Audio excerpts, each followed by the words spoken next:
Mayor of the Stars in Los Angeles, California, a Virginia Tech grad with a knowledge of recording studios unmatched in his field. He's a voice actor from Buffalo, New York, with 30 years experience in recording studios and behind the mic. He solves people's home voiceover studio problems in the blink of an eye. Together, there's no studio problem they can't solve, and they'll do it for you tonight. Welcome to East West Audio Body Shop. Now, live from a basement in Buffalo and an office in L.A., here are Dan Leonard and George Whittam. Good evening. I'm Dan Leonard in the East. And I'm George Whittam in the West. And together we are East West Audio Body Shop. Well, believe it or not, it is the 50th episode of EWABS. Can we have some applause out there from everybody? Who would have thought when you and I came up with this back in February of 2011 that we would still be doing it in this almost summer of 2012, and we know we'll probably be doing it next year too. I think so. I think we're on a roll, as they would say. 50 shows. I think we figured it out. Other than a little tragedy we had last week, which hopefully is forcing more people to want to watch the show live. I'm hoping that's the side effect of me forgetting to record. Will make more people want to be here live, to experience it live, be in the chat room, so it was a calculated mistake. Does that make sense? Yeah, it was deliberate. Calculated accident. I wish I could say it was deliberate. Oh, yeah. It's nothing like the expletive you let go as we signed off was like, well, now what? Anyway. Yeah. But let's move on because we got great stuff for you tonight. Aside from my dogs barking, the fun of a home studio, we have the greatest possible guest you could possibly ever have on a show like this. Our special guest tonight is June Foray, the voice of Rocket J. Squirrel and Natasha and Witch Hazel and every voice, as her biography is called, that you grew up with. Just amazing. We've been kibitzing and we've been having a great time talking with her, and we'll be joining her in about 25 minutes, half an hour or so. So stay where you are because we still have to do EWABS. We still have to give you the information you guys need to know because it's important. It's what we do, I guess. Anyway, but we've got some other great stuff to talk about tonight about setting levels, and I've got a further tip of the week about electronic noises and stuff like that and how to deal with that. But it's been an interesting weekend here so far, though. I got two things I got to talk about because it's just the way my life is, which is usually fantastic. And this is fantastic. It didn't start fantastic. My older son who's driving clipped somebody else's car the other day. No, I mean, he was backing out. We have this aircraft carrier. If any of you know a Toyota Sienna, it's a huge car, a huge van. And and I'm not the greatest driver either. We cut curbs and, the garage is only so big. The car looks like it's been through the Daytona 500 anyway. So we've decided to, on Friday afternoon, we're sitting out on the porch and thinking, Lewis did it's time to get rid of the van. We've had it for 6 years. It's served its purpose. We're not van people anymore. Our kids are in their teens, and he can't drive the darn thing. So we started going to dealerships and looking for something smaller. And through, I'll save the time on the story here, but we decided, okay, it's time to buy a Prius. So we go over. Wow. I absolutely. I've wanted an electric car for centuries. Yeah. As has mankind. But so we go over to one dealership and they have a great car for us, and it's like, okay, great. And and they offer us a fair trade-in for, I guess an okay trade-in for the van. And we're about to say, okay, we'll take this one. And then lo and behold, my wonderful wife has her iPhone with her, and she's starting to look up the cars over at the other Toyota dealership in town. And they've got one that is about $4,000 less. Whoa. And Holy the same cow. year, but it has a lot. It had about twice as much. It had about 40,000 miles on it. Okay. But to make an even longer story shorter, yes, please. we said, okay, we're gonna talk to these other guys at this other dealership. We get in the car, drive over there. The manager's not here. They'll take a look at your car tomorrow. So Saturday morning, we drive the van back there. They offered us a fair amount of money over at this one dealership. This guy offers us $3,000 less for our van, and we're like, what? So we start to walk out. Oh, no, wait. What can we do to sell you this car? Well, you could offer us more for the van. Well, okay, how about this much? To make the even longer story even shorter, as the next hour and a half proceeded, they came up in price on our van like $3,000. Wow. I'm like, wait a second. You're saying it's worth this, but now you're saying it shows you how much BS is involved in car sales.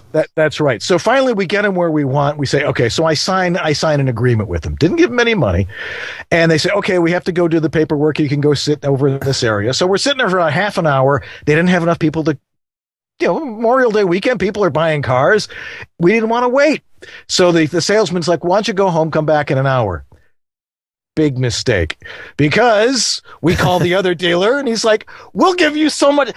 We were able to talk up $5,000 on the value of our van. That's amazing. Like, what the? Anyway, so I'm getting a Prius. So are you getting the Prius V, the van Prius, or the regular Prius? No, the regular Prius. It's a 2009. Oh, okay, so cool.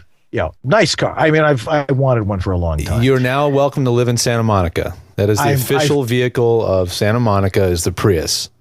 There is one for every 10 people here. Wow. They might as well just park them on the street and leave them unlocked, and you could just walk up and drive whatever Prius is sitting there. Wow, cool. Yeah. I like it, but now I feel so West Coast now. Totally. That's right. You're welcome anytime. Maybe I'll rent a Prius when I'm out there in a couple of weeks. Rent a Prius. Anyway, There we go. And then the other thing was this is ironic because we have June Foray on tonight. Yeah. This afternoon the power goes out. So I'm like, oh great! Now we're gonna have a power failure. What technical problem are we gonna have with the EWABS? The power failure. I go walking around the corner, and the electric company's there, and they're fixing a wire. Underneath the wire is a smoldering squirrel. Oh, how ironic. How ironic. Jeez. That's bizarre. Yeah, but they got the power turned back. And there's some guy like, yeah, look what happened to this squirrel, man. I'm like, yikes. He wasn't flying. He was going all over the place. Oh, man. Anyway, I've taken up enough time, but I thought I'd throw those two across. But that's how interesting my life is. Pictures or it doesn't happen. Yeah, somebody said in the chat room, pictures, Dan? Pictures? This other guy was taking pictures. Oh, okay. I just want to say, where's the power company? I want the power back on. Anyway, so your turn. All right, I guess getting on topic. Well, we had a great weekend too. I won't go into any stories, but Cajun Blues Festival yesterday was fantastic in Simi. And I haven't been out to see live music in a long time, and it was fantastic. Had a good time. Ellie had a great time. Everybody had a good time. But to get into the heart of the matter, so when it comes, I thought we should talk about something that was relevant to the land of animation, because we don't talk about animation a whole lot. We don't get the opportunity. We don't have a lot of guests in animation. So I thought maybe talking about what it's like to record animation and the challenges of setting your levels and figuring out the levels. Because if you're recording, and this is really in the context of probably mostly doing auditions, because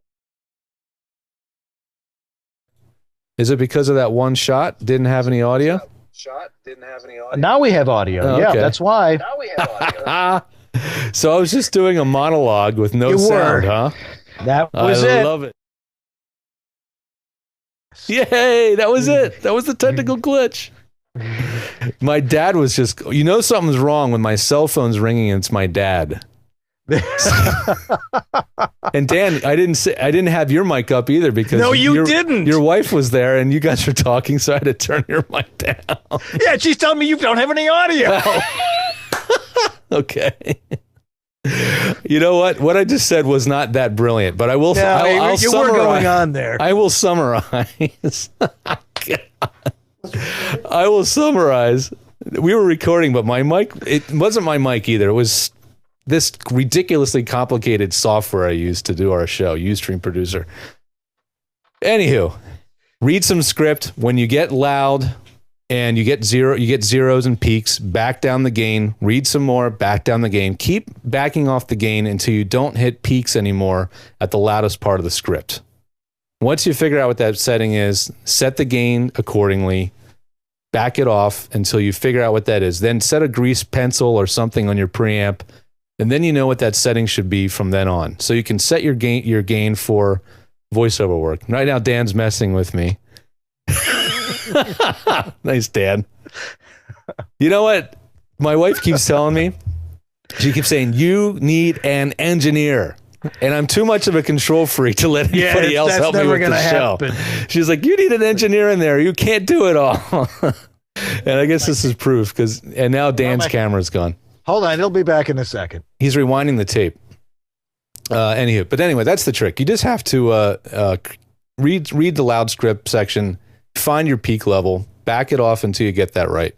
And if you have a pad on the microphone, you can switch on the pad, which will drop down the sensitivity of the mic. And then for those loud reads, just kick on the pad. And that gives you like an easy reference point for, a nice quick setting for dealing with loud stuff. So I have no idea why that one camera says, or that one shot didn't have audio, but you know what? That's the way the cookie crumbles, you know what I mean? pretty much the way it goes, kiddo. Let's see here. It's let me We're see not going to use that shot anymore, but we'll just look at Dan's mustache, which is very adorable, by the way. No, hold on one second. I got to get my other camera working here. Okay. The backup camera. No, we got the regular camera. There we go. 3, 2, take 1. Camera 1, and there it is. And it's gone. No, it's back. And it's gone. And it's back. No, it's not. Come on now. There it is. Hold on. It's coming. It's coming. Be patient. There we are. Let's see if Skype catches up. Our sync is way out, but hey, we'll fix it during the break. That's true. The beauty of having commercials. We can fix stuff during the break. It may. So now, for those of you who have never watched our show before, and I'm sure there's a few of you out there going, "What the hell is this?" Probably are. Yeah, there's probably some new viewers. I'm guessing. Yeah. If you perhaps you were watching the Indy 500 today, it's pretty much like that. You want to see the crash, but you want to see us get out of the car and wave. Okay. So anyway, we've got June Foray coming up in just a couple of minutes. She's probably freaking out watching this and going, "What are these two idiots doing? What is going on?" And this guy's in a basement in Buffalo. But anyway, we'll be with June Foray in a little bit. We've got my tip of the week coming up, and we've got lots more fun here on East West Audio Body Shop. So stay right where you are.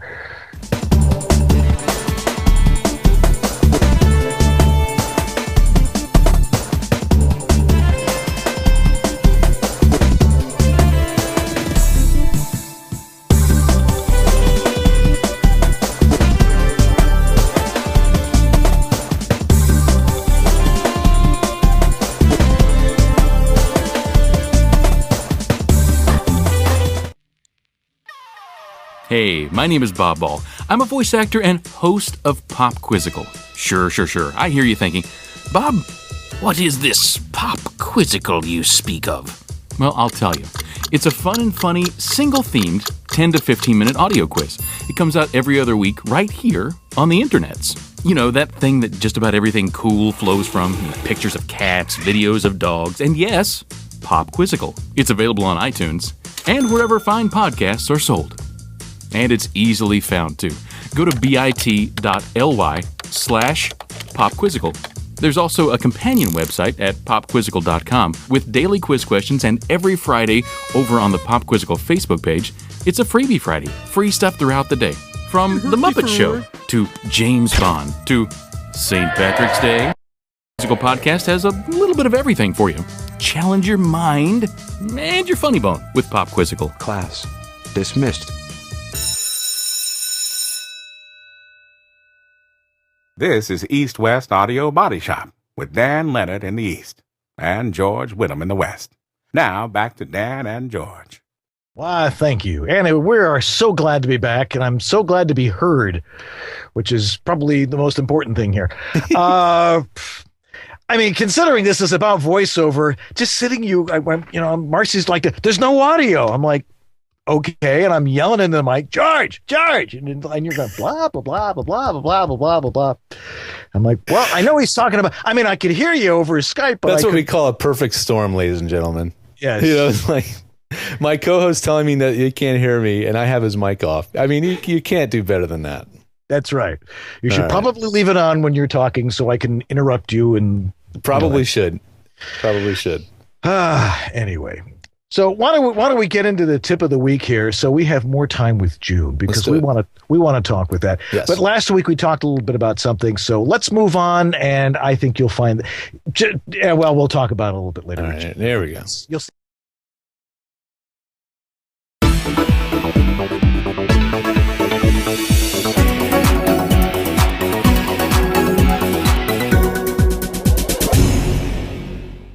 So we talked about ambient noise a few weeks ago. You know, all those noises in your house that somehow end up on your recordings. I always insist that the best way to eliminate noise is to eliminate it from its source. But there are other sources of noise in your recordings that sometimes are even harder to track down. They come from the electronic zone. We're talking buzzes, clicks, snaps, hissing, and hum. They all have different causes, and sometimes different things can cause the same thing. Let's start with humming and buzzing. Now, I get panicked calls from people saying they've got a humming or a buzzing in their audio, and they think their whole system's had a cascade failure and they need to buy a new computer. Calm down. Look, a quick listen to the audio usually reveals a couple of things. The frequency of the humming or buzzing, which tells me if it's interference or what's called a ground loop. It's almost never a ground loop. Now, I don't want to get into a mind-numbing discussion of line impedances and how grounding works. I just want to solve the problem. Ground loops can be caused by different devices, for example, your computer and some other device like an interface or mixer being plugged into different outlets. But still, they have a common ground. A simple remedy is to make sure your whole system is plugged into the same outlet. If that doesn't work, some suggest the old two-plug adapter that's usually sitting in your kitchen drawer. Not really a good idea. The grounding plug is there for a reason. Don't defeat it, or it might defeat your equipment. A better step is to ask an electrician to check your wiring. Many times, however, it's something that's often overlooked. Your mic cables. Microphone cables and cable TV cable are shielded with a braided strand like this. It's there for a reason. It prevents outside interference. Now, there might be a break in the shielding, or more commonly, a connection at one of the terminals might have frayed, allowing all sorts of electrical harmonics in your house, and radio frequencies, fluorescent lights, and microwave ovens to enter your signal path. If you're getting humming or buzzing in your audio, try a new mic cable. It's usually miraculous. I promise it's never anything complex. Next week, we'll solve the problem of white noise. And that's my tip of the week.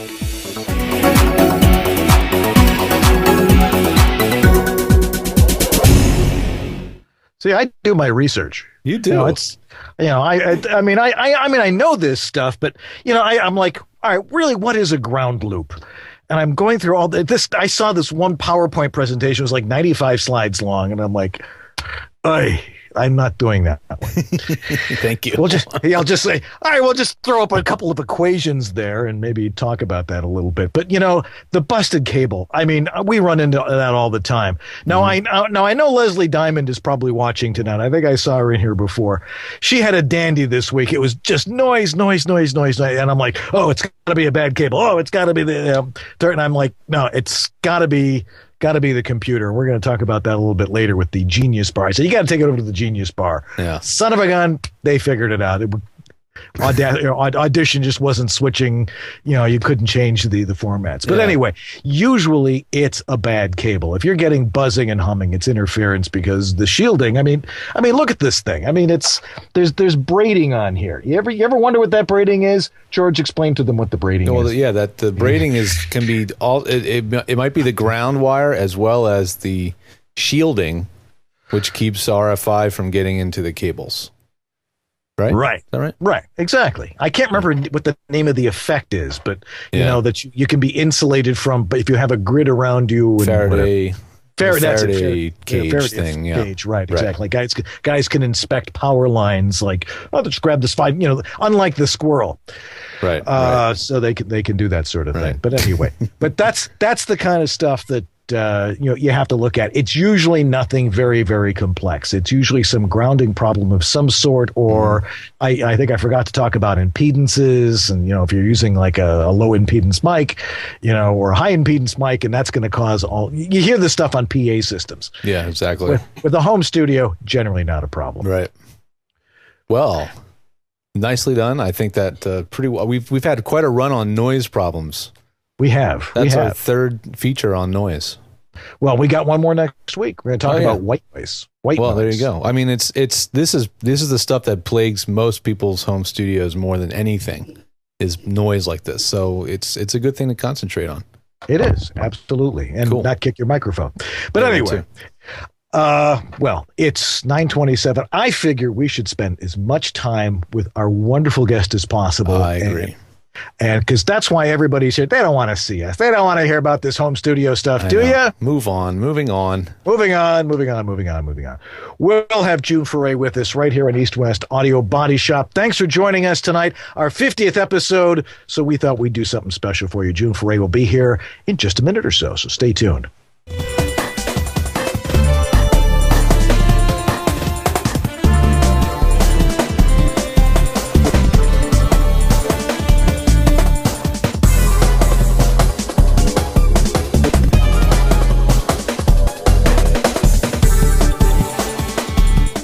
Eldorado Recording Services. Randy Thomas chiming in. This is Alex Verdi. Hi, this is Bill Ratner in Los Angeles. Hi, this is Scott Rummel here in Yorba Linda, California. Hi, my name is Rick Wasserman. Hi, this is Tom Kane. Hi, my name is Vanessa Marshall. Hi, my name is Zurich. Hi, I'm Mary McKittrick. Hi, I'm Peter McHugh. I was turned on to George by none other than Don LaFontaine, who always swore by his health. George is absolutely awesome. ISDN, Source Connect, Phone Patch, FTP, you name it, George has set it up. It's really the best thing I've ever done for myself. I feel free, safe, fearless, like anything is possible in here. Unless you like to look for opportunities to waste time, call George. And he did all of that, long distance over the phone and the internet. I'm very happy with George, and I cherish I've got my travel kit, I got my Source Connect, I've got it all going on, thanks to you. Thanks, George. You make it easy.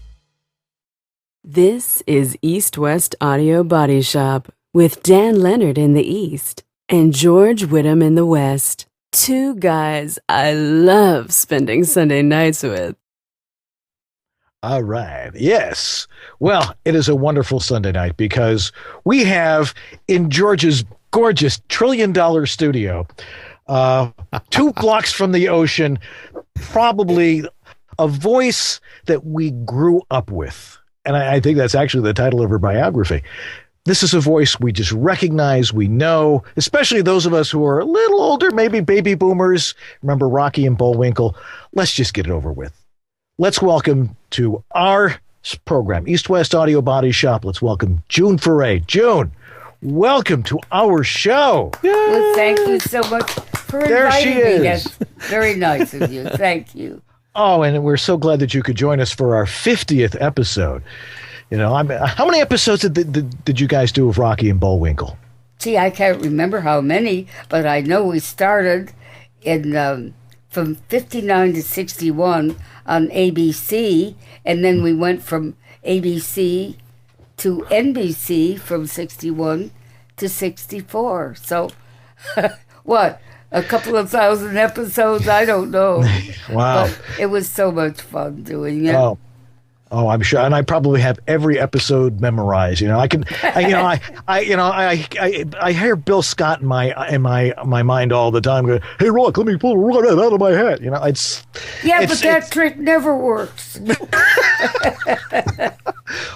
This time for sure. Anyway, see, it's part of our psyches. We just keep going. Yeah. We could go on forever, but we were talking earlier. There was a show that you guys did that you did with Jay Ward and Hans Conried every Saturday night. I remember my grandmother would come over, my parents would go out, and we would watch this show called Fractured Flickers. Anyone remember Fractured Flickers? It had such an input on my psyche of what's funny and why it's funny, and you were part of that. Tell us a little bit about that show, because we'll talk about Rocky and Bullwinkle, but I want to hear more about Fractured Flickers and what that involved doing. Well, the thing is, Jay Ward loved silent films, and so he thought he could take some silent films and write another a theme for it. So the first one I think we ever did was the Hunchback of Notre Dame. And with Lon Chaney Sr. Yeah. And, of course, Lon Chaney Jr. was furious because we were making fun of his father. Oh, man. And so he was going to sue Jay Ward. And Jay said, go ahead and sue me. I need the publicity. But he never did. He never did sue it. He sounds like he was an interesting guy to work with. Jay? Yeah. Oh, he was a brilliant guy. Always laughing, always had a heck of a sense of humor. But he didn't write any of it. All the Bullwinkle segments were written by Bill Scott, who was the voice of Bullwinkle. And then other writers wrote Fractured Fairy Tales and Dudley Do Right and so forth.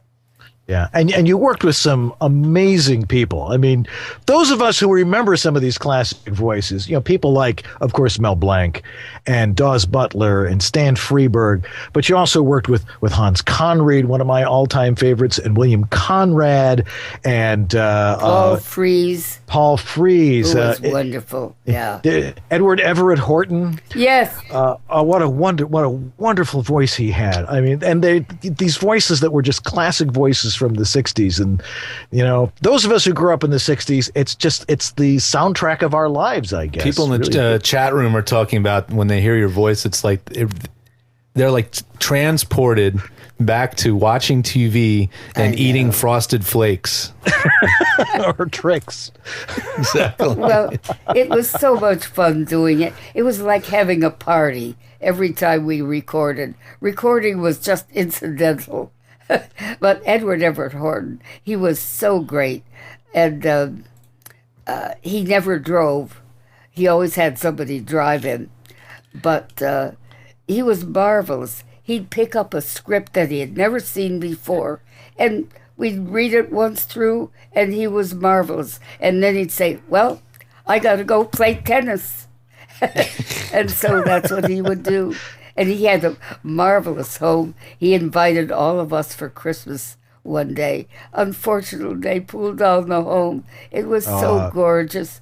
It had 3 stories, and every landing was like an old a motion picture camera or something. There's collectibles and memorabilia everywhere. Oh, it was wonderful. Oh, wow. Yeah. One of the things we wanted to talk about is because, you worked with all these great people. Right. What's it like working as an ensemble cast with these types of people? It was like the best and the brightest in Hollywood doing these things. What was it like in the studio? Did you guys actually sit working in the same studio, or was it individual takes or what? Or did it depend on the production? Well, then it's different now. But then, when we did the Bullwinkle show, all the Smurfs, did all of the series, it was ensemble. And we loved it. And it was easy because you work against another actor and you know what's coming up. But now, unfortunately, But most of us know how to do it. But we are single now. I know I'm Granny. You know, I started as Granny in Warner Brothers, and so I'm still doing Granny on Looney Tunes. But you know what? We all have come at a different time. They call me and say, "Well, can you be here at 2?" So at 2:15, maybe I finish my lines, and then somebody else would come in.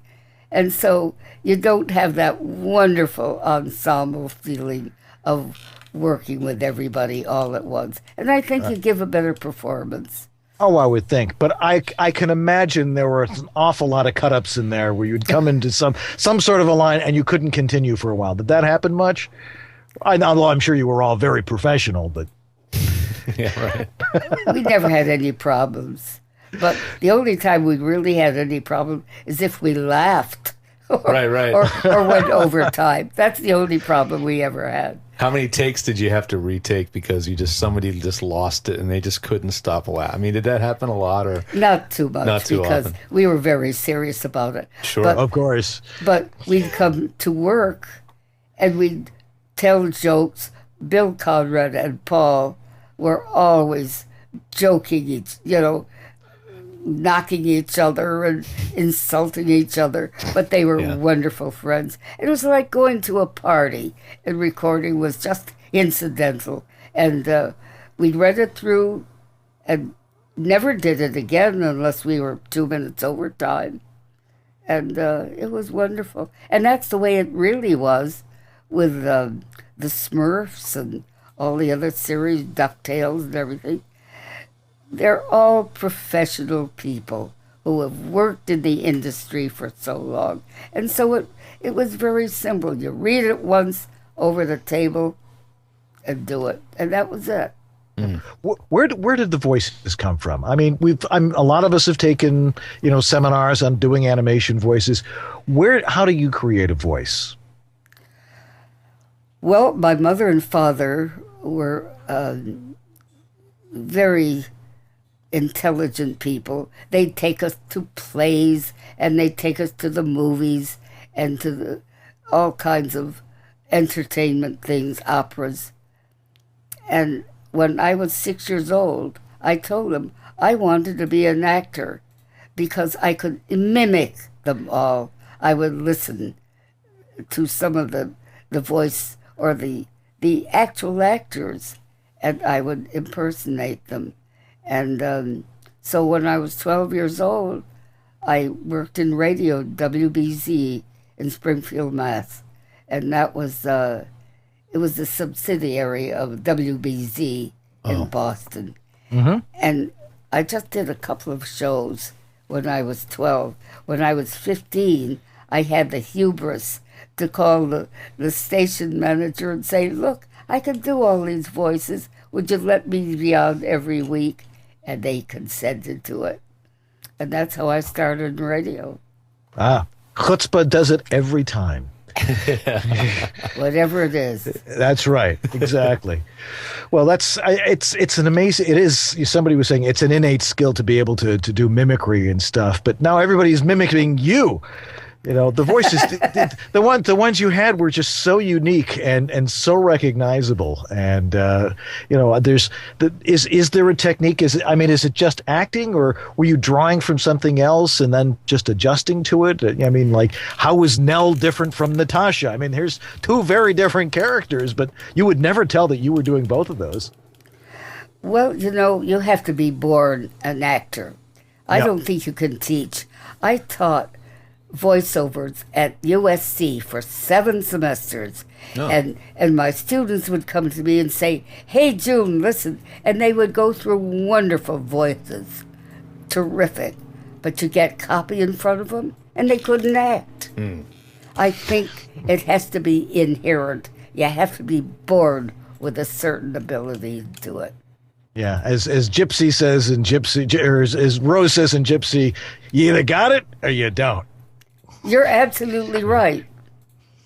Yeah, it's there or it ain't. Exactly.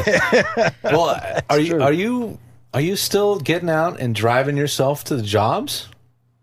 I don't drive much anymore because I had an accident, a very small accident. Yeah.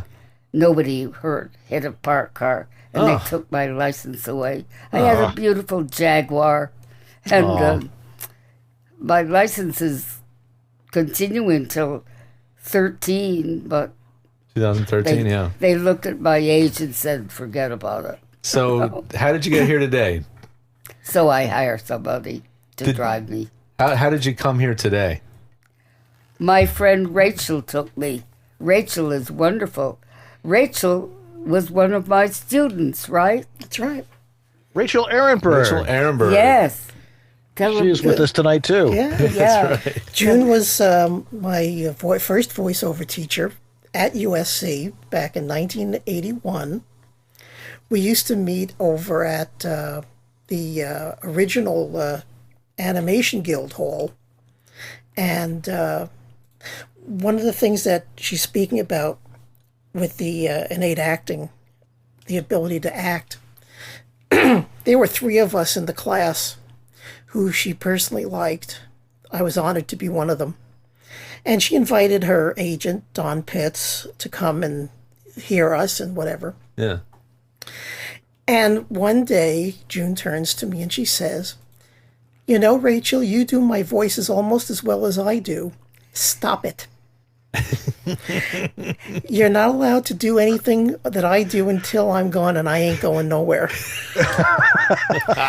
And the living proof is she hasn't gone anywhere, and still working all the time. As a matter of fact, June was just nominated for an Emmy Award, Daytime Emmy Award, for the Garfield show playing Mrs. Cauldron. Mrs. Cauldron, the witch.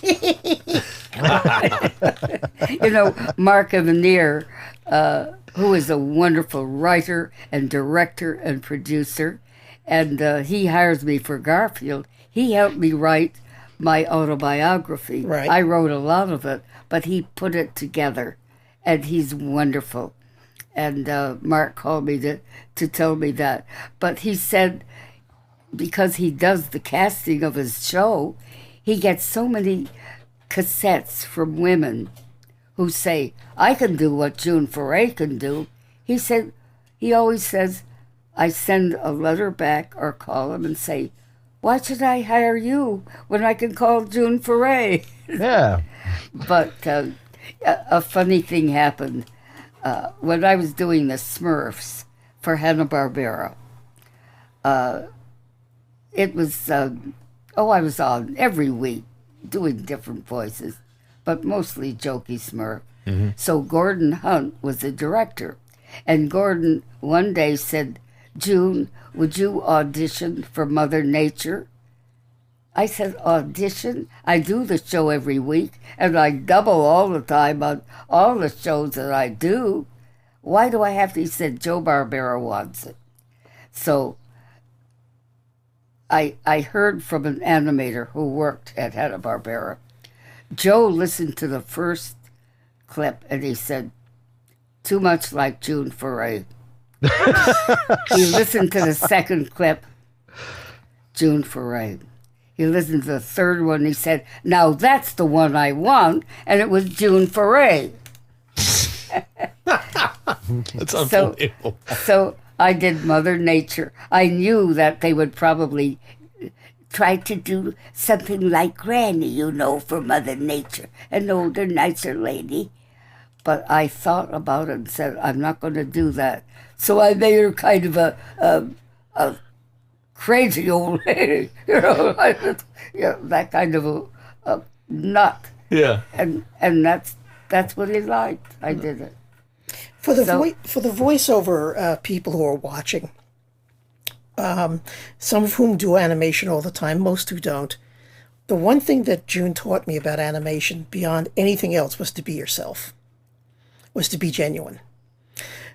It never pays to try and to be a character that you innately can't do.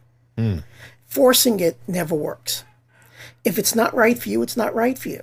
You have to learn to accept it. It took me a very long time to accept rejection, which is, a third part of the job. That's the biz, more than a third. But I mean, most of the things we audition for, we don't get. So once I got through that, then I had to stop and remember, just be yourself and just do what you can do. Don't force it. If you force it, they'll know it instantly. Yeah. I also heard that if you start a series, if you create a voice and that voice is really difficult to do, like if it's physically difficult, that's a bad idea, because what if you now get the job, first of all, and now you have to do that voice for 25, 30 years like The Simpsons, right? You better make sure you're doing voices that are within your, comfortable enough for you to do. Well, the thing is, even if you do a crazy voice, like, the witch Hazel, her voice like that, it's got to be natural. You, whether it's a funny voice or not, it's a creature that speaks naturally in his or her voice. Fascinating. Well, we get some questions here from our chat room audience here. Okay. Everybody's talking about what they were eating on Saturday morning here. Let's see. Lots of Frosted Flakes here. Actually, there was one that Pat's voice said. Pat Sweeney. He said, "Is June? Are you officially retired, or are you still working?" I know you're out there working, right? No, I'm still doing Granny on Looney Tunes. Yeah. And I'm also doing Mrs. Cauldron the Witch on the Garfield Show. Yeah. As a matter of fact, I'm working June 5th and 6th as Mrs. Cauldron.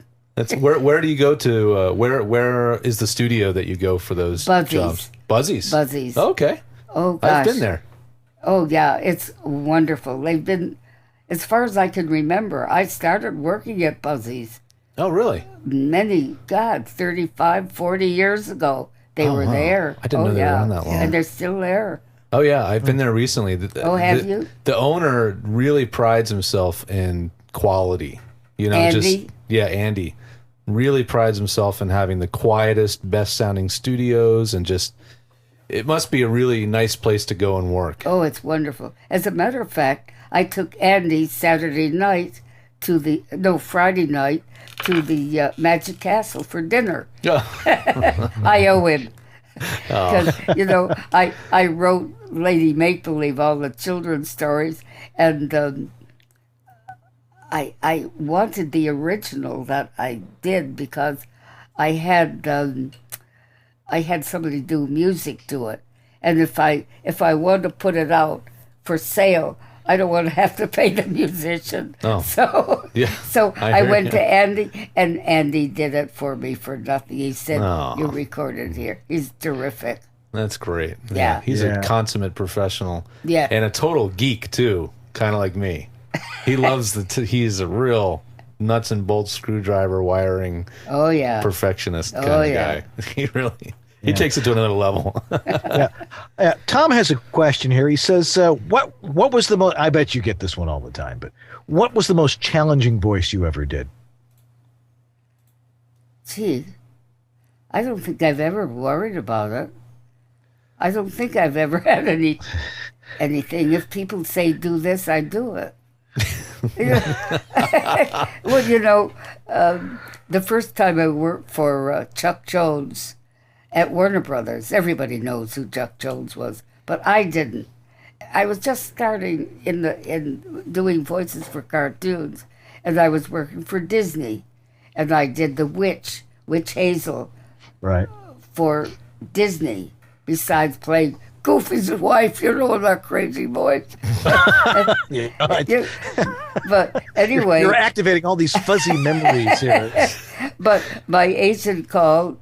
And he said, "How would you like to work at Warner Brothers?" And I said, "I'd love it, yeah." I said, "I've heard of Bugs Bunny, but I don't know anybody else." He said, "Well, you're going to meet Chuck Jones." And I said, "Chuck who?" I didn't know who Chuck Jones was. Mm-hmm. But Chuck would, and everything he ever did after that. But I did Witch Hazel for him with the hairpins flying. Oh, yeah. And, I didn't have the nerve to say, how do you have the hubris to do Witch Hazel, the same woman, that, the same voice, almost the same voice. But I didn't ask him. And Mark Davis later told me, Mark Davis was a famous animator. Mm-hmm. I said, how in the world could you use Witch Hazel, the name, because it's an alcoholic rub or something. It's a cleaning agent, yeah. Yeah, and he told me that the nurse at the studio, her name was Hazel, and so they wanted to make fun of her and do it, so they called her Witch Hazel. That's where it came from, all right. But I never worked for Disney again. No kidding. No, he was very angry. Wow. Well. It wasn't until after he died when I did DuckTales and things like that. Yeah. June has a great story in her book. Her book is actually called "Did You Grow Up with Me Too?" and it's available at Amazon and I'm sure any place online. "Did You Grow Up with Me Too?" by June Foray, Mark Evanier, and the late Earl Kress. Yeah. In there, she talks about the time, and June, you'll remember this one, when you were the stand-in for the mermaid at Disney, and they put June in a mermaid's costume to either rotoscope it or to draw the image. Really? Yeah. Oh, okay. And do you know what film that was? Peter Pan. Peter Pan. Yeah. So that is actually June Foray physically, in that is the mermaid. Me. In Peter Pan. Well, now I can ask you a technical question. What does it mean? What is rotoscoping? What does that mean?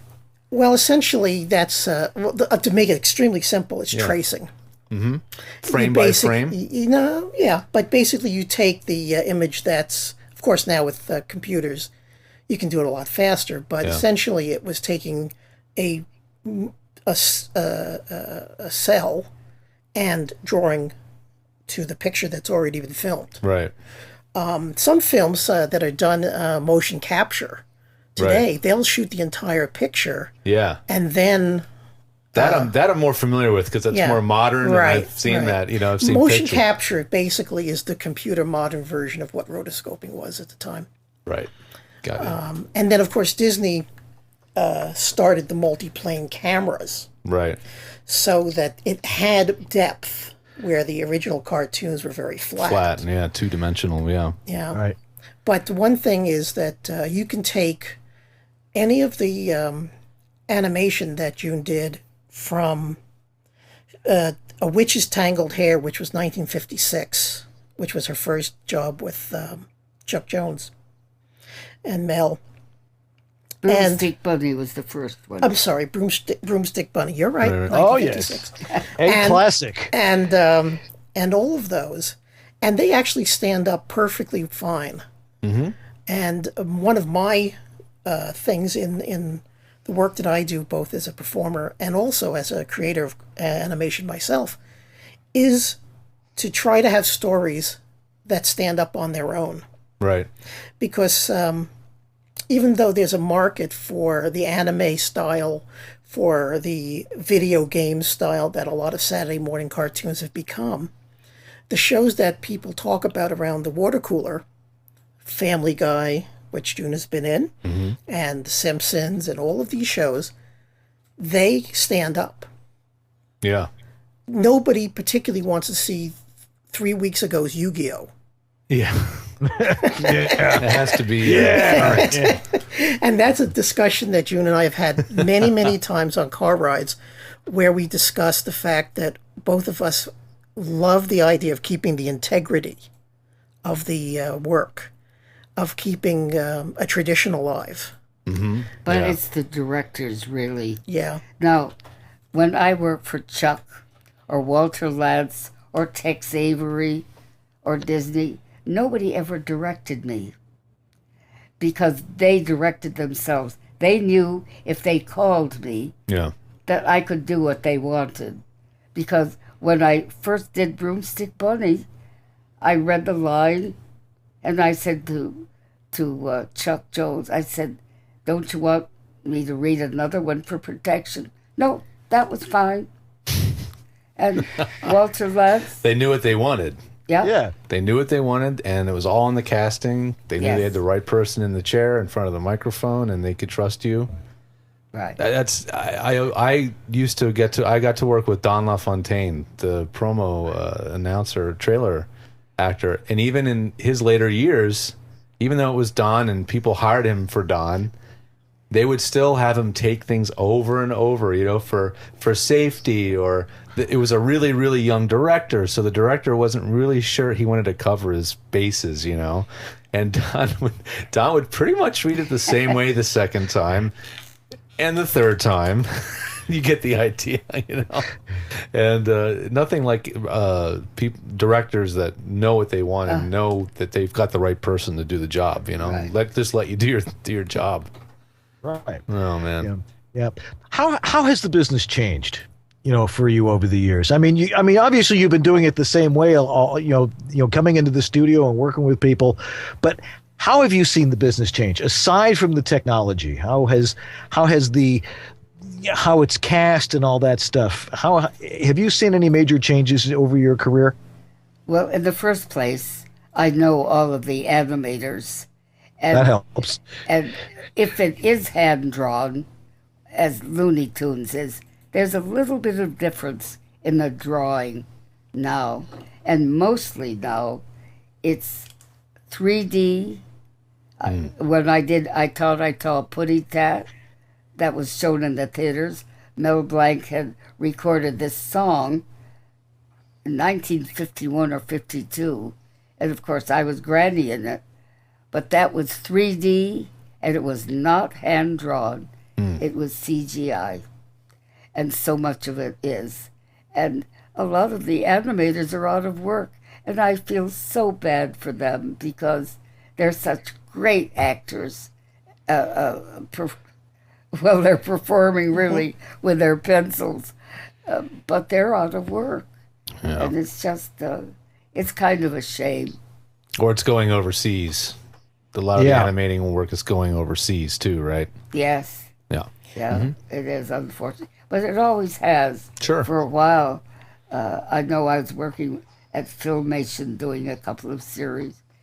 But Lou Scheimer, who is the head, he didn't go to Japan or Korea, and he said, I want to keep the animators here. And he was wonderful about that. Wow.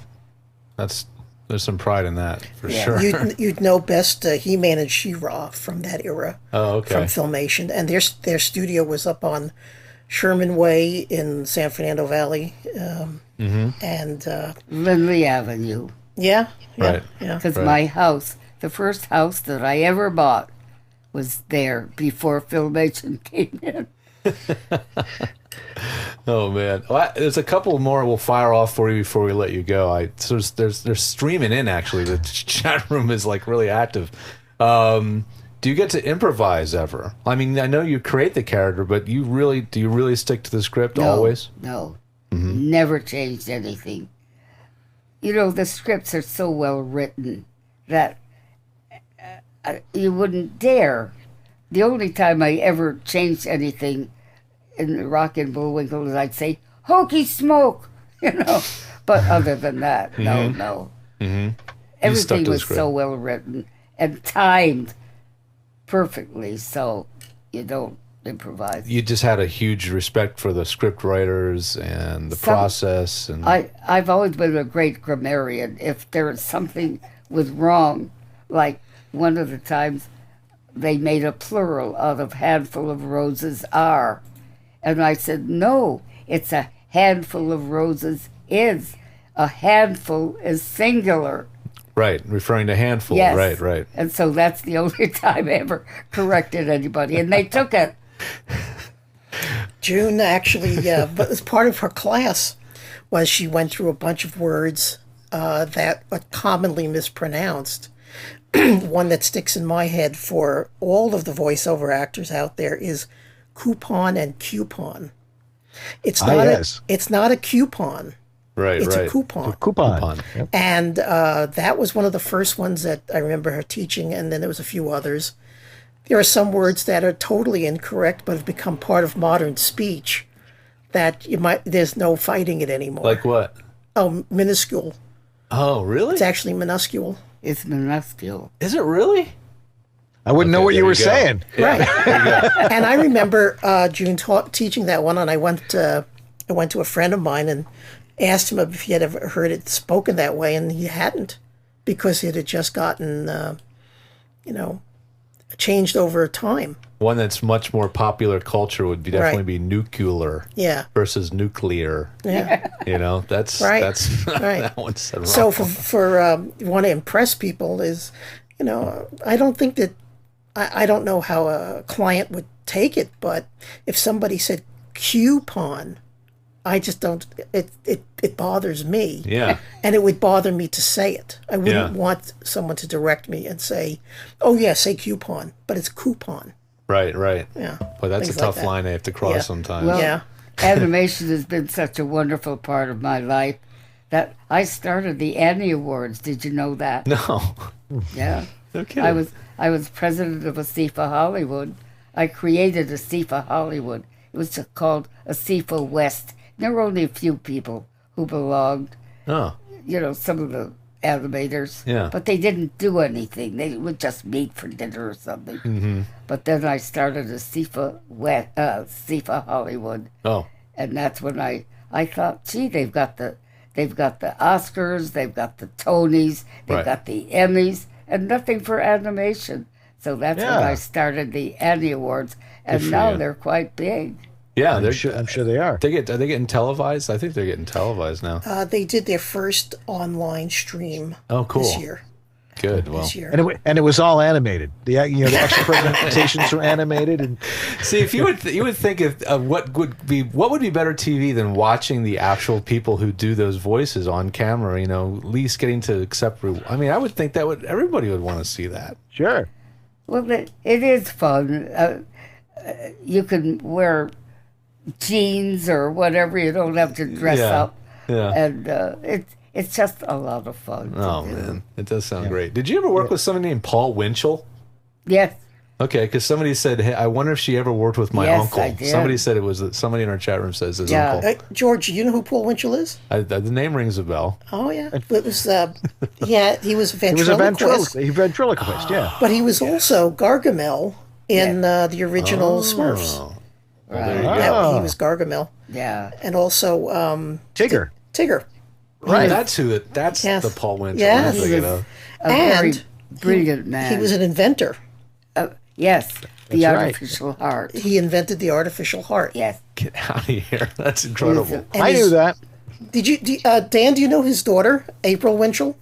No, somebody out there knows April Winchell. Somebody was saying. Yeah, April Winchell was the voice of the mom character in Roger Rabbit, in the opening cartoons of Roger Rabbit. The mom is played by April Winchell, and she's a very active voiceover person working here in LA. Man, I can't believe I didn't pull.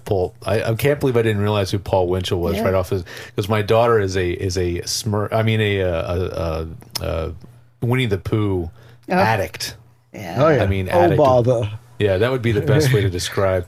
But she also is an addict of the newer ones too, with Jim Cummings. Yes, well, Jim is very talented. He is. He's great. I actually was I helped him set up a little basic home studio. You? Yeah, but just the basics, because he doesn't do much work from home. Just get those auditions in, so you don't have to drive into your agent, that kind of thing. Well, George did one for me. I live up in Camarillo in Ventura County, and we call it the towel room. He noticed that I had a lot of towels on the floor, and he just started putting towels up on the wall, and sure enough, for my voice, it works okay. It just worked perfectly for the timbre of my voice. I've been in a lot of closets. A lot of closets. And I'm not rearranging clothing either, unless it's acoustically helpful. I did a wonderful record. Do you remember Red Eagle? He was with I feel like he's a kid. I'm a kid. What can I tell you? Yeah. See, I'm sorry. But anyway, he was a comedian, and he worked with, was it Jones, who was a funny... Spike Jones. Spike Jones? Spike Jones. Oh, I know who Spike Jones is. Well, yeah. Well, he worked with Spike Jones. Oh. And I got a call from Red Eagle. I had never met him before. Mm-hmm. And he said, I'd like you to make a record with me. Well, I was thrilled to death. And so I got to the home from, what was his name? Les Paul. Oh, Les Paul. Oh, yeah. Bennett overdubbing. He had a studio in his garage on Curson Street. Mm-hmm. And I went there at a certain time, and I looked at the script, and I had to sing. It was, the song, These Foolish Things. Okay, yeah. This was a takeoff that checkered pansiers without no seed in them, tumbleweeds that had no something in it. But anyway, it was a Marjorie Main voice, with a Western accent.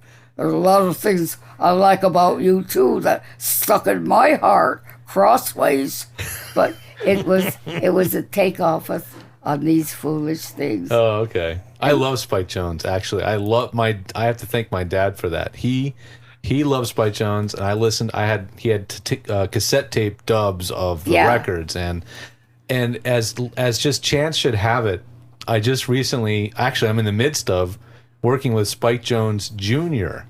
Really? His son, who is getting into voiceover. I mean, who isn't, right? He's doing a voiceover? He's getting into voiceover. Speaking of closets, I'm putting a voiceover booth in a closet, in his condo. But, when the first time I worked with him a few months ago, I saw the email come in, Spike Jones, and I was like, I got on the phone with him. I said, "You're not the Spike Jones, son of the man on the funny records pub." He was like, "That's my dad." I'm like, "Oh, it's rare that I get like starstruck, but I love Spike Jones." I wonder if he knew Red Eagle. I'm sure he did. He probably knows the record I made with him. Probably does. Yeah. June, one of the questions that a lot of people have been asking, who would you like to work with? Who do you really respect in the animation business today that you'd like to work with? Yeah. You mean the director or? No, other voice actors. I love them all. Of course. Really, it's I can't enumerate them all, but they're all. We're family. I was talking to Rachel about this. We're a small group of people, and we all love each other, and we all work together on the same things, and it's family, really. Oh, totally. Yeah. It's hard to single people out, isn't it? Because everybody you work with, you love working with them, and you'd want to work with any of them again, I'm sure. I know. Yeah. A very dear friend is Bob Bergen, and he does Porky Pig. Yeah. And they're all so talented, everybody. Bob's now. Great. He's been on our show. I'm sure he'll be on again. Yeah. I'll have to call him when I get home.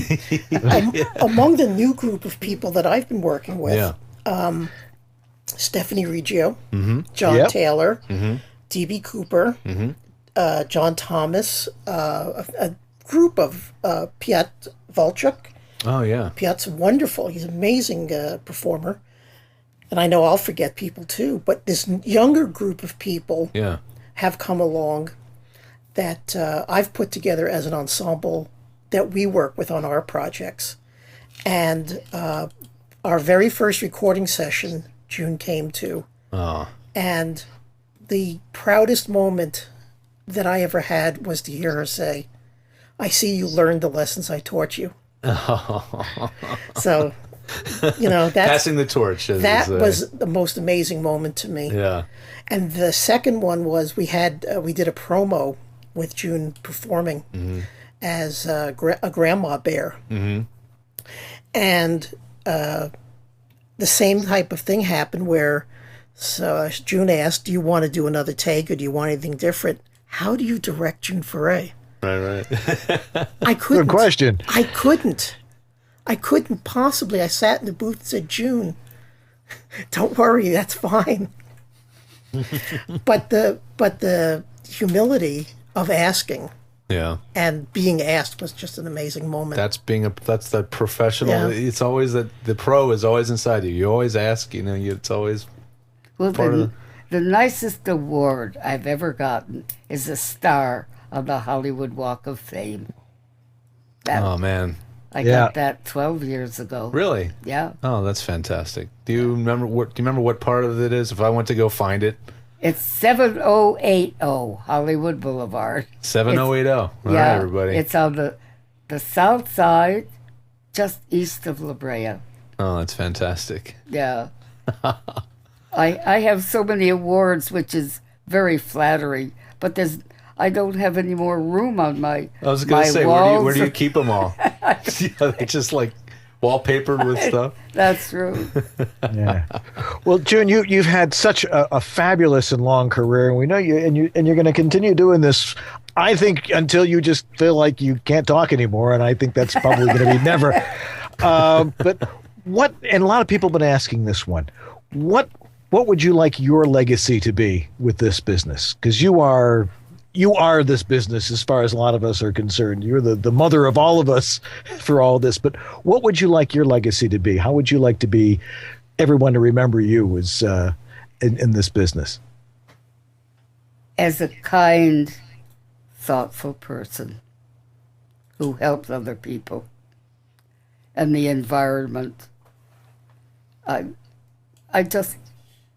like simplicity. I am what I am. I'm very simple. All these laudatory things I've been listening to, it's almost embarrassing because I've just done what I could do and what I wanted to do. That's all I could ask for. Yeah, you're just acting naturally. Exactly. Oh, wow. Well, wow. I don't know. On a high note, I mean, somebody said, are you aware of just how much of an icon that you are to many of us? I mean, this audience that you're speaking to, you don't see them, but I mean, this is not only are these people your fans, but they're the people that want to be you. Right. And this it's part of a lexicon of voices that shape the imaginations and the directions of so many people. I mean, it's just exactly wonderful that you could be here to share yourself with us. You're one of the reasons I'm a voice actor.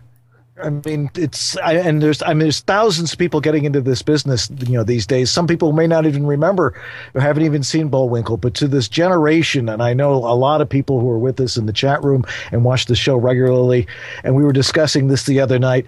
You're the reason that people became voice actors. It was that compelling and that important to our lives that that we heard these voices and I could do that. A lot try.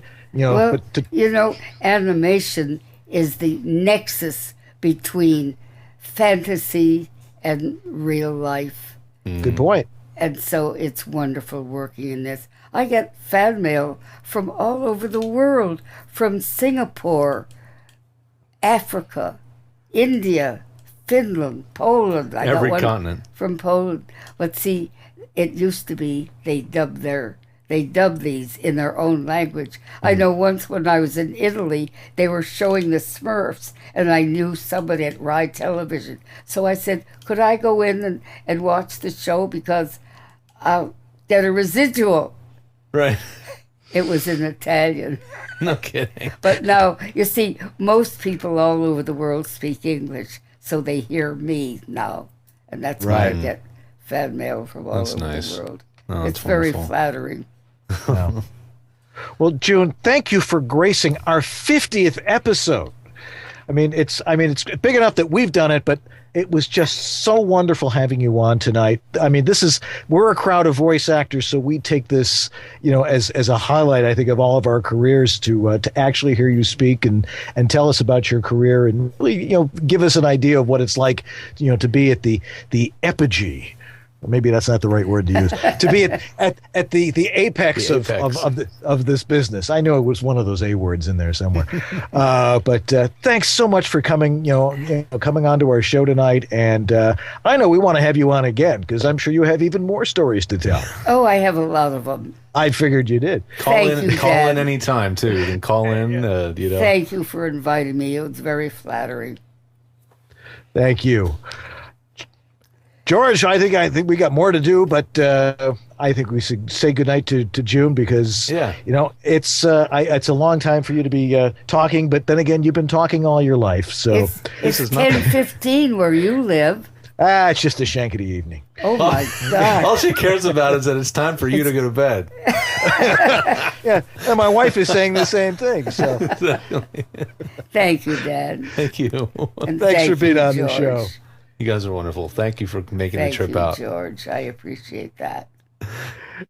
All righty. Well, we'll be back in just a minute. We've got a few more items to deal with, and so we'll be right back. So stay tuned. Thanks again, June.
This is East West Audio Body Shop with Dan Leonard in the East and George Whittam in the West. Now back to Dan and George.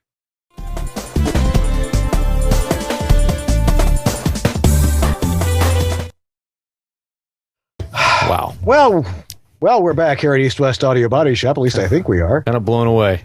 Oh man, that was. I don't think I'll ever live that one down. She's an amazing lady and sharp as a tack. 94 is she? I didn't ask her age, but I believe she was born in 1917. I would make it not. You know how I am with math, but. But anyway, that was something, and I will never forget being able to do Bullwinkle with her. And she just jumped right in it. How many times must people ask her to do that? Hey, watch me pull a rabbit out of my hat. But that trick never works. Exactly. You just got to do it. Shows you what a great ad libber she is. But she knew it was coming. She knew it was coming. She's the consummate pro. Yeah.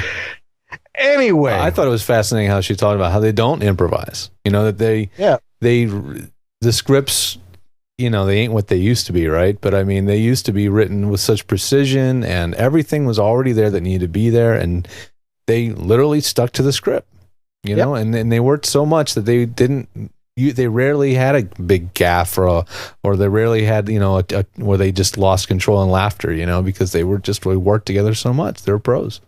Well, and the key to a lot of great animation is, of course, the writing. If you ever watched SpongeBob, because I would used to listen to SpongeBob, kids be watching it in the back seat, and I'm hearing all these episodes, and it's like a great radio play. Great actors, great writing, and and I never saw some of these episodes until I finally saw them. They weren't as funny as what I heard, from the back seat. Exactly.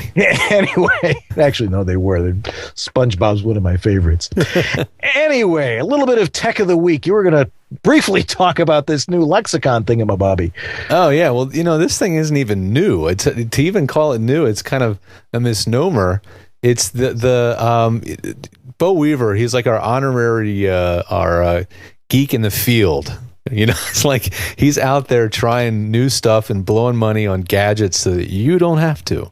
Right. And he loves doing it. He's like, somebody asked him recently, what is my hobby? And he said, testing audio equipment. But we've been looking for just the perfect simple audio interface with USB to plug into any computer, Mac or PC, that would tie into in a studio. So if you have a mixer and all the other accoutrement, what would be the perfect tool? Well, you'd think, this sounds so simple, right? You'd think it would be, there's a million options, M boxes and all that stuff. Well, the thing is, all of those gadgets, all those different interfaces, they all have pretty much one thing in common, is they all have microphone preamps on their two inputs, input 1 and 2, left and right. They all have mic preamps. And even though they can accept a line level input with a 1/4 inch jack, your typical phono jack, they're always passing signal through that preamp. And, you can monkey around with gain and pads and all this stuff to get it just right, but it's never just quite right. But so anyway, we found one recently that seems to have the right combination of price, quality, simplicity, which it ticks off all the boxes, and that's the Lexicon Alpha. And the Lexicon Alpha, it's been around a long. I think it's been around for at least 5 years, but they were around before actually a lot of these other manufacturers. Yeah, were it just didn't really get promoted very well by Lexicon for whatever reason. But the Lexicon Alpha is about $60, and it sounds fantastic. It's got true balanced TRS line in and line out, and it also has one microphone preamp built into it, just for good measure. No phantom power, but it does have a preamp. But when you go into the line inputs, you're going actually into the line inputs. And for what you're getting with balanced in and out and USB, headphone monitoring if you want it, for $60 with good quality, no low noise, you can't beat this thing. So if you're looking for something like that, if your M box is getting tired, you're getting, which is not hard. Yeah, they get tired. if you're getting a lot of, like Dan explained, white noise and inexplicable hiss and stuff, and maybe it's time to try something new, give this thing a try. You might find out that for $60, you're like, what? Why didn't I think of this thing before? Maybe it's too cheap. Maybe that's why I never really gave it any respect. Yes. So. Well, Susan reminded us of something very important. Does Harlan carry this? Yeah. I don't think so. Does Harlan have? No, actually, I don't think he does. But he carries everything else. Well, almost everything. Almost everything. He doesn't carry. He carries the right stuff. I'll tell you that. He does. I mean, we talk about him all the time about the VO1A, which is actually a pretty great mic, if for doing voiceover, because that's what it's designed for. And of course the MicPort Pro, but the new Portabooth Pro, which, the Portabooth Plus, which he debuted here on our show a couple of weeks ago. That's a great little tool. That's fantastic. A very good design. He's using actual Orlex in it today, and now it's I think that it's a really nice thing to have if you're on the road, especially with what we were saying with the Epigee mic, or with the VO1A, because they've made it bigger so you can actually fit a bigger mic in there. Right. And so that's a great thing to have, and you can get it at his website, which is voiceoveressentials.com. And we invite you to go over there and do your voiceover shopping there, because he's got the best stuff. And you can, and if you go to either one of our websites, either homestudiomaster.com or to Studio Tech. Why can I never remember your web address, George? Let's see. It starts with a V. voiceovertech.com. Right. Yeah. Click on the icons there, and you can get us there. Exactly. And there's a shot up on the screen right now of the This is a brand new picture he just put up on his website of the Pro and the Plus side by side with Terry Lee. Yep. And showing off the comparing the size, and I'll tell you guys, if you've been on the fence about whether you really want to get one of these for working on the road, and you thought the Portabooth Pro was maybe a little bit too big or too expensive, try out the Plus. Yep. You might be surprised, because we certainly were. So thanks, Harlan. Thank you, Harlan. You are a godsend to us. You're the man. Yes. Somebody was asking, how does the Lexicon Alpha compare to the Presonus? Well, it depends on which Presonus you're talking about. Yeah, I know. Yeah, the USB audio box or the Firebox or one of those guys. How does it compare? I mean, like I was trying to explain. How does anything compare? Yeah. All those other things, the Lexicon audio box, and I'm sorry, the Presonus audio box and the M-Box Mini and the Fast Track Pro, and goes on and on. They all have preamps, and the signal, even when you're using a line input, is going through that preamp. So All of those have that in common. Bo and I have been searching forever. We love the Echo Audio Fire 2, which is a really great piece, but it's $200 and it's FireWire only. So a lot of us with newer laptops or computers, especially PCs, FireWire is going away. So it's not a very universally acceptable system to use anymore with FireWire. So this thing seems to fit the bill. So it does a nice job at it. We've tried a lot of other things. The problem is some of the nicer ones that do come out. There's a USB version of the Echo Audio Fire coming out. They all have these really complex user interfaces in this console. So they have a virtual screen-based console that you have to use to do everything. And it's mind-numbingly complicated. And we don't need that. Not in a voiceover world where we're doing everything with a board and this, we have everything in front of us. You just don't need to have that complex console, and even Bo told me, he's like, I love this new gadget, but I think he was trying the Echo Audio Fire 2 USB, but the console is mind-numbingly complicated. And this is coming from a guy who knows what he's talking about. He knows that's tech. true. So, can you imagine? Have you ever been in his closet? He must have a pile of things sitting in his closet. I've seen it. There's a lot of stuff in there, man. I'm like, Bo, you ever want to have a virtual Bo's virtual yard sale? Yeah. He has a blast with it. I mean, it's what he loves to do. Every time I see him, we'll be out with our wives at some function, and the second he walks, I just got to tell you, George, I'm trying out the new XYZ, and it's just not quite right, and our wives are standing there looking at each other. I can't help it. You just can't help it. Yeah. Well, let's see here. It's 10:29 here in the East. And June wants me to go to bed. So I think we had a show. I think we had it. That was a great show. It was wonderful having June on, and she was delightful, and I'll never forget that. And we're going to have her on again sometime. I don't think she'll hesitate to be on. I think she had a good time. Yeah, no, I was amazed that this, you kind of think, she's too big to want to do a show like this. That, all these things that come through my head when I'm going through my wish list, of guests, and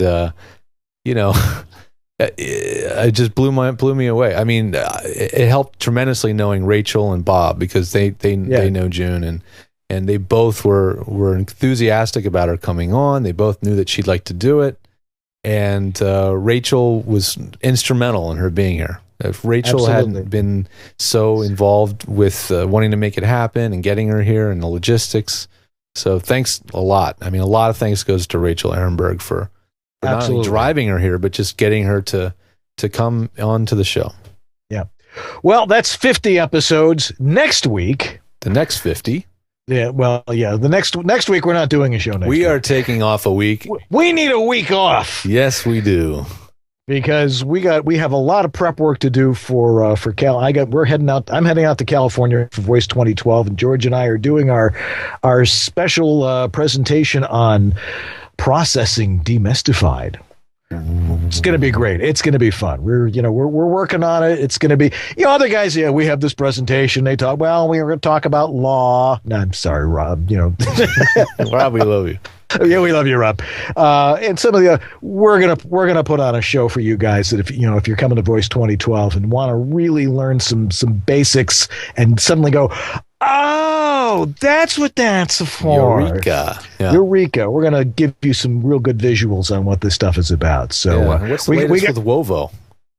What's the latest with Wovo? We're going to be opening up for applications very shortly, from my understanding. -voices.org. Right? That is correct. And we're going to be taking applications. We've been meeting, talking about technical standards, and fascinating. Very subjective thing though, because not everything's the same to everybody. And it's tough to narrow it down and try to be as unsubjective as possible where we need to be. And this is quite a challenge everybody's taken on to do this right, because everybody that's involved wants to do it right. Hasn't really been done before, so it's like it's starting a path. Kind of hard to do. You got to hold the grass down yourself at first, but exactly as George Carlin used to say. Anyway, so we're not going to be on next week. So, you can watch. Look, there's 49 episodes sitting back on the rumble. There's 49 episodes sitting. I know people who have started watching the show, and they have gone back and they've started watching each show in order. Somebody did ask, is episode number 1 available? And it is. It is. On Ustream, it's in 7 pieces. Because it kept stopping in the middle of the show, and the broadcast kept stopping and dropping, and it's in a long list of to-dos to cut it together, glue it back together, and then put it up on YouTube. So as soon as I get around to doing that, I'll tell you guys. Yeah, well, you got an extra week here, so anyway, maybe we'll get around to it. Maybe. So we're not going to be on next week, but in 2 weeks, we're going to be live from the Don LaFontaine Voiceover Lab. That's right. With hopefully a live audience. Weren't we going to have a contest or something for people to be there? There was too much stuff going on today. I bet we've lost a lot of people already in the chat room. Not a whole lot. If you guys are sticking around, anybody who's in LA or going to be in LA early for voice, and you'd like to come in for a live studio audience for our 51st episode at the Don LaFontaine Voiceover Lab, just send us a message. Well, how about we just take the first 12 people? Because that'll hold 12 people comfortably. It's not very big.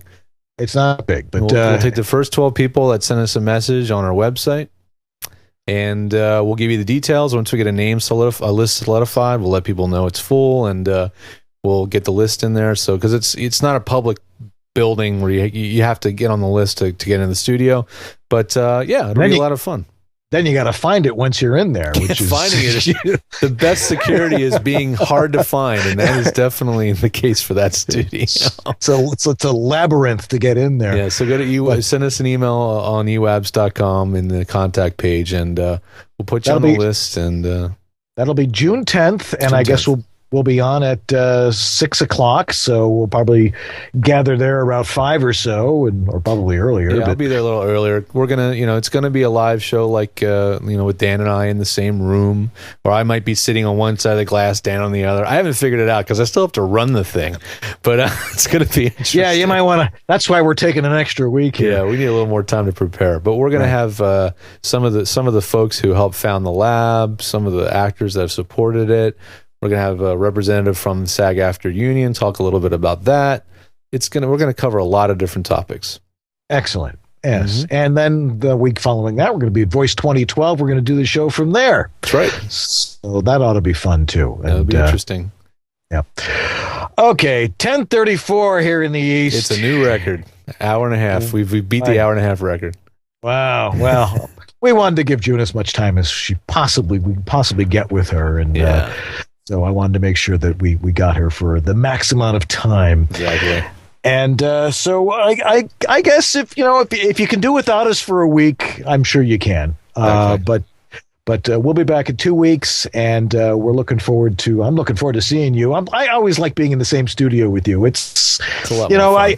I mean, the funny thing is we've done so many shows, and most of them I'm here in Buffalo, and you're there in Santa Monica. Yeah. We get in the same room. It's the same thing. It's very interesting. Energy. It's more. There's something about it. Yeah, it's fun. It's fun. So we'd love to have you guys join us and really see what it's about. Anyway, I'm Dan Leonard in the East, and I'm George Whittam in the West, and together we are East West Audio Body Shop. So you have yourself a great couple of weeks, and we'll see you in California. Bye-bye. Bye.